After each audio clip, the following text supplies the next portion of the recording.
Hello tout le monde, comment allez-vous? J'espère que vous portez bien. Bon, aujourd'hui, voilà, vous êtes sur Big Team Cuisine aujourd'hui. Bah oui, on change un petit peu parce qu'aujourd'hui, pas décor habituel, vous voyez, on est dans ma cuisine. Donc, je voulais faire une petite recette avec vous parce qu'il y a quelques temps, j'ai acheté ceci, voilà. Les recettes enchantées de Disney. Donc, il y a une recette dedans que j'avais envie de faire. Donc, on va y aller. Je vais vous montrer ce qu'on va essayer de faire aujourd'hui. Mais avant qu'on commence les vidéos, n'oubliez pas de vous abonner à ma chaîne. C'est le petit carré qui ressemble à ceci, qui se trouve en bas, d'activer la petite cloche de notification pour savoir quand c'est que je mets mes prochaines vidéos. Puis allez, c'est parti, cuisine.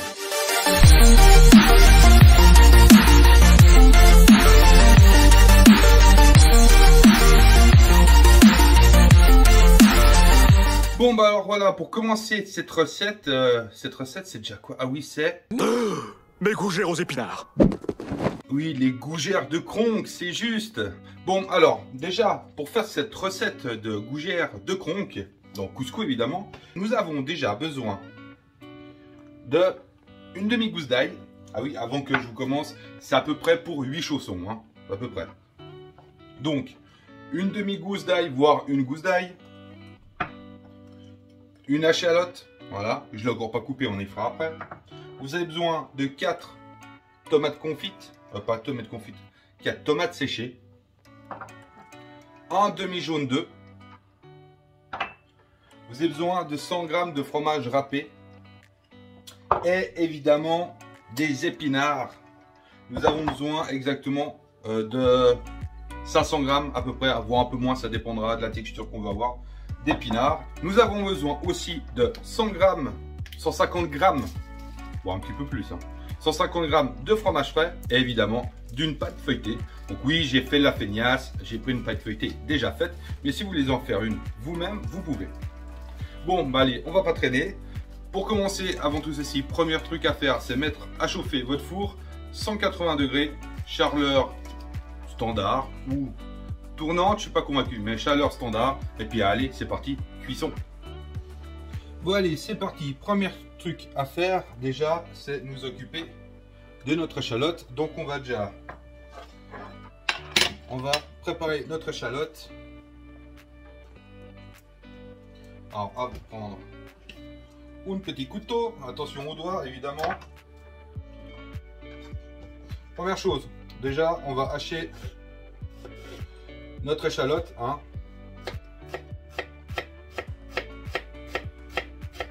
Attention évidemment d'éviter de se couper les doigts, ça peut être bien.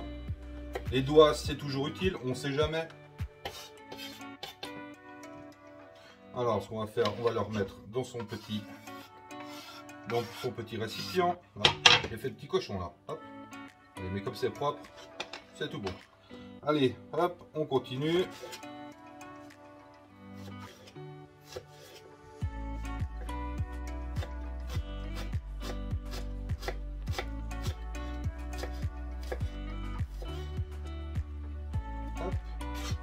Celle-là, là, c'est bon.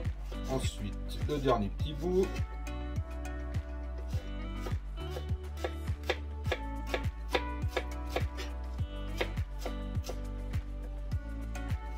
Hop. Allez, viens là. Je m'en kikine à y remettre là-dedans, mais on va y mettre directement, hop, dans notre poêle, avec ceci aussi. Et voilà, ça, maintenant, c'est tout sale à la plonge. Alors, il vous faudra aussi, évidemment, un petit peu d'huile d'olive. Allez, juste un petit filet, hein. Allez, voilà. On va s'occuper aussi, évidemment, de notre ail. Alors, vous pouvez soit le ciseler à l'aide d'une planche. J'avoue que je vais faire un peu la grosse feignasse. J'ai ce petit appareil qui va bien pour écraser l'ail, donc c'est magnifique. Donc, hop.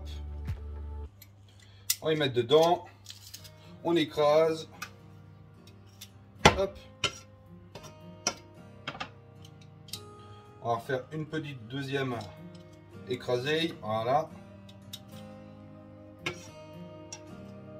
Et voici, ça. On va garder le couteau et la petite planche parce qu'on en aura besoin encore après pour la tomate séchée. Donc déjà, ce qu'on va faire, on va commencer à cuire On va commencer à cuire notre ail avec nos échalotes. Faut que ça chauffe un petit peu évidemment. Alors j'avoue que j'ai fait moi la feignasse, j'ai déjà préparé en avance mes épinards. Donc là vous avez 500 g d'épinards cuits hachés. Hein. Donc ça vous fait en tout cas entre 500 et 1 kg d'épinards frais. Donc on va cuire ceci, après on va y rajouter dedans pour finir la cuisson et enlever le restant d'eau. Et on va un petit peu assaisonner aussi et on mettra de côté en attendant. Donc on aimerait déjà pouvoir faire rissoler, ah, ça commence à chauffer, faire rissoler notre ail et notre échalote. Mais ce qu'on peut déjà faire en attendant, c'est déjà préparer le reste. Alors, en attendant que ça commence à chauffer, on peut déjà prendre votre œuf que vous pouvez mettre dans notre petit pot. Voilà. Ou là-dedans, vous allez mettre évidemment votre fromage.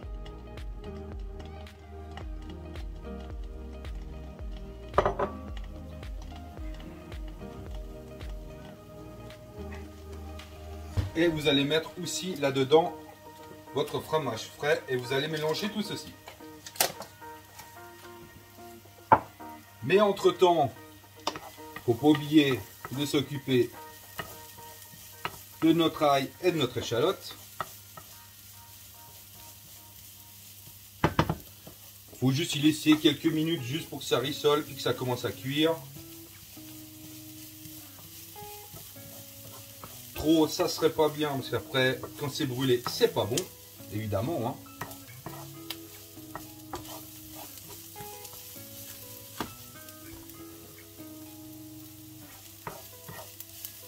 Allez, ça c'est bon.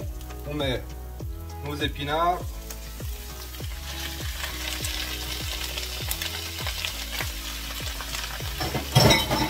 On met maintenant un petit peu de sel, un petit peu de poivre. Et vous mélangez bien.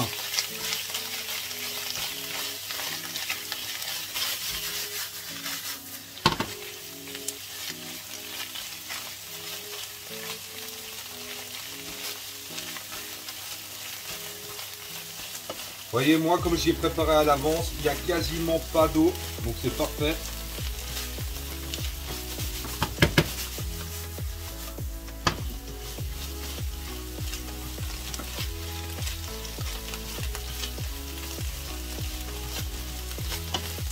Mais il y a encore un tout petit peu, donc on va laisser 2-3 minutes encore.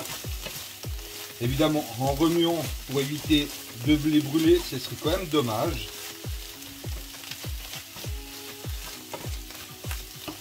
Allez, on va remettre encore un tout petit peu de sel et un petit peu de poivre. Voilà.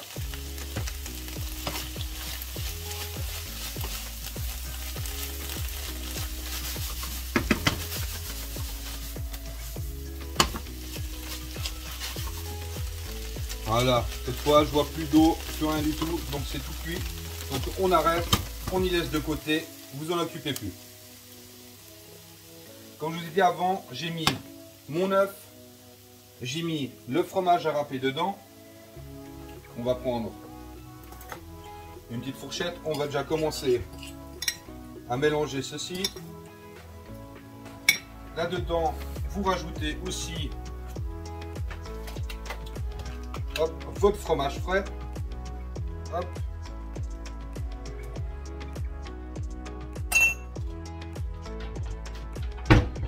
Voilà.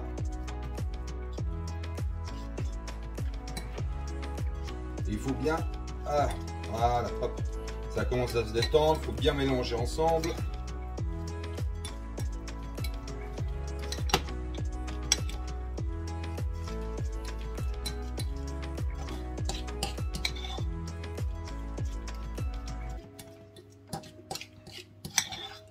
Voilà, on y laisse juste de côté. En même temps, maintenant, ce que vous faites, vous prenez vos petites tomates séchées, qu'il faut aussi évidemment émincer.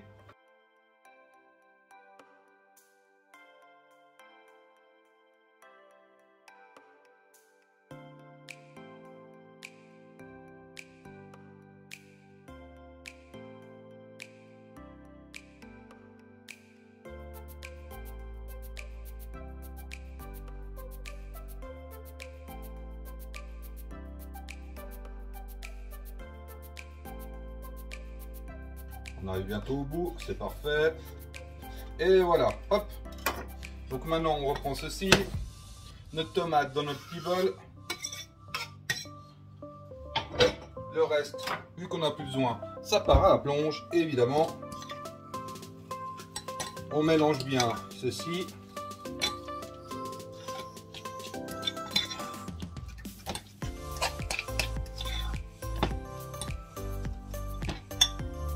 Ça sent bon. Donc maintenant, ceci c'est prêt. Si vous voulez, vous pouvez remettre un petit peu de poivre, pas de sel, parce que pour moi, avec la tomate, le fromage, vous êtes déjà bien assez. Je vais mettre juste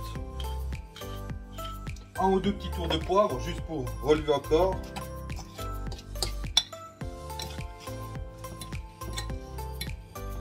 Et maintenant, évidemment, nous reprenons nos épinards que nous allons mettre dedans. Moi j'y vais en plusieurs fois pour voir la texture.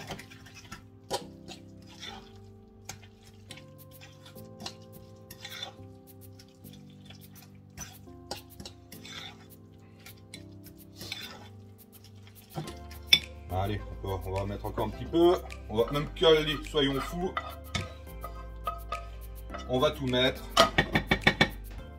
Et voilà. Faut bien mélanger.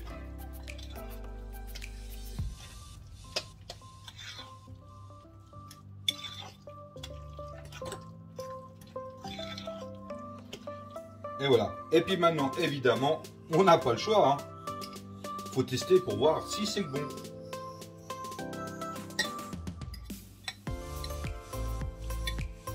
Franchement, c'est pas mal. Pour ma part, ça manque un petit peu de poivre et un petit peu de sel.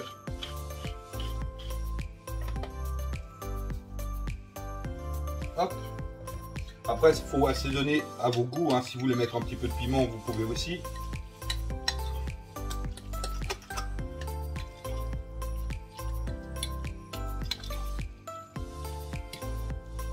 Et voilà. Maintenant, plus qu'à préparer nos chaussons. Bon, maintenant, donc, on prend une pâte feuilletée. Alors, entre-temps, j'ai déjà préparé une plaque de cuisson avec du papier sulfurisé dessus, pour pas que ça colle à la cuisson, évidemment. Donc maintenant, nous avons notre petite pâte.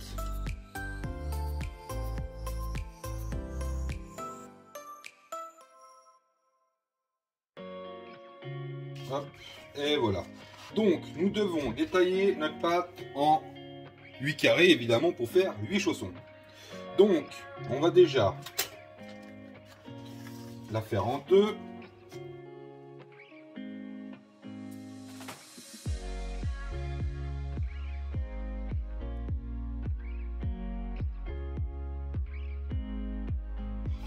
Et voilà. Pâte coupée en 8 portions. Donc, nous avons ceci, notre petite farce qui est ici, qui est prête. Il faut peut-être prendre. Donc, le but, c'est de prendre une jolie cuillère, de la mettre ici. Je me suis préparé un petit bol avec de l'eau. Comme ça, il faut humidifier les bords pour que ça colle bien. Et ensuite, étape assez complexe, nous refermons. Hop. En évitant, évidemment, voilà, c'est ce qui s'est produit, en évitant que toute la chair foute le camp. Là, on referme. Allez, là, voilà.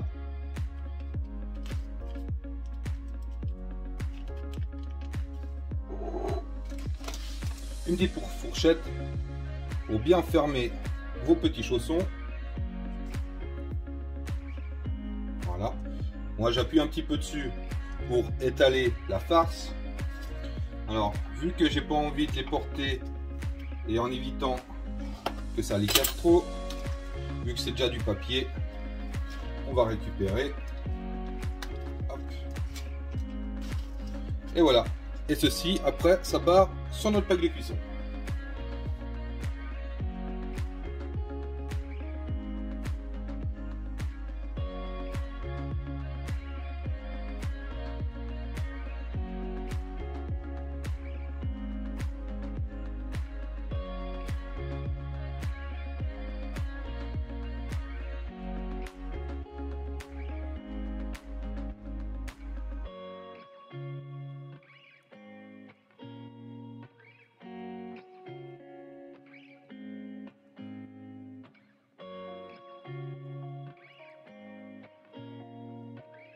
Voilà.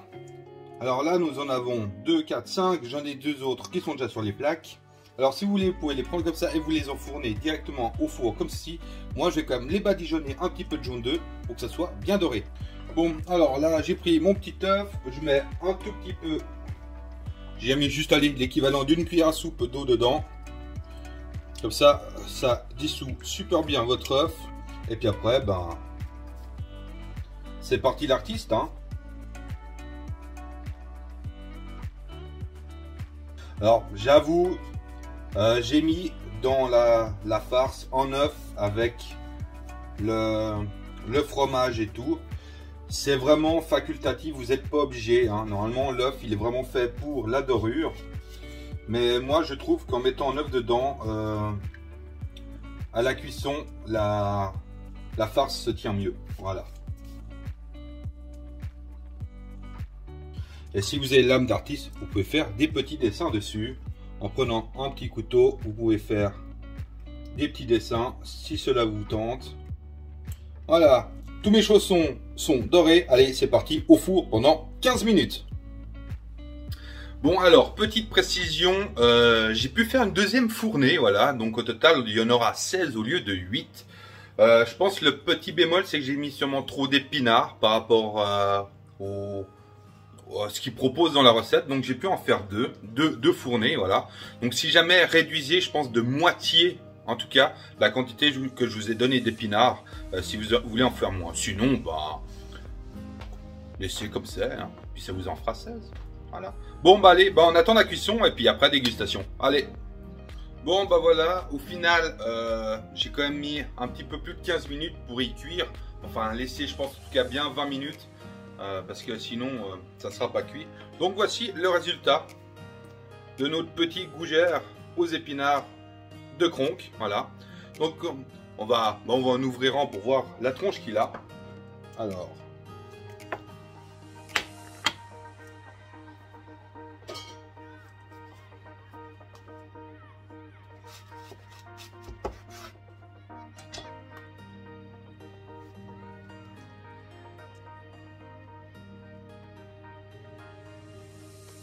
Bon, évidemment, hein, maintenant qu'il a été fait, on n'a pas le choix, il faut le goûter. Hein.